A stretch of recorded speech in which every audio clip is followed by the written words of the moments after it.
স্বামী মরে যাওয়ার পরে, স্বামী ছেড়ে দেওয়ার পরে কেন 3 হায়েজ পর্যন্ত তাকে অপেক্ষা করতে হয়?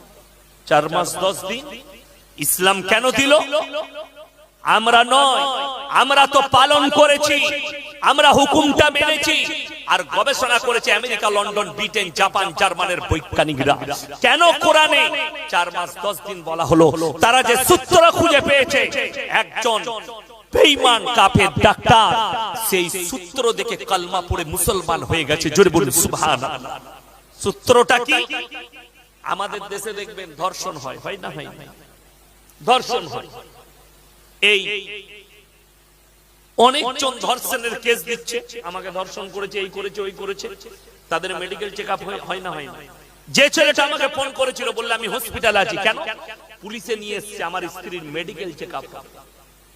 মেডিকেল চেকআপ করে ধরা পড়বে যে এর সঙ্গে মিলামিশা হয়েছে কিনা, মেডিকেল চেকআপ করে। আমার মুসলমান ভাই খুব ভালো করে বুঝবেন, ইসলাম এত সুন্দর। বেঈমান কাফেররা তারা দেখুন, একটা মেয়ের সঙ্গে যদি ধর্ষণ হয়, ডাক্তার বিশেষজ্ঞরা বলছে মিলামিশা করলে 3 মাস পর্যন্ত পুরুষের ভ্রূণটা স্ত্রী জরায়ুতে থেকে যায়। ক মাস বললাম? 3 মাস। এটা কিন্তু ডাক্তারদের পরামর্শ।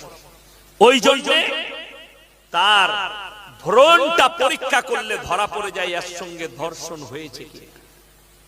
কথাটা বুঝতে পারেন? হ্যাঁ, আমি গুদা বাংলায় কথা বলছি। আল্লাহর হাবিব সাল্লাল্লাহু আলাইহি সাল্লাম এই জন্য 4 মাস 10 দিন বললেন।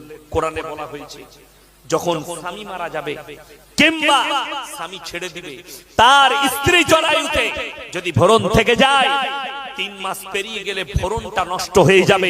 তারপরে যে স্বামীটা গ্রহণ করবে, তার যে বাচ্চা হবে, বাচ্চাটা দিদার কোনো জায়গা থাকবে না, বাচ্চাটা সেই স্বামীরই হবে।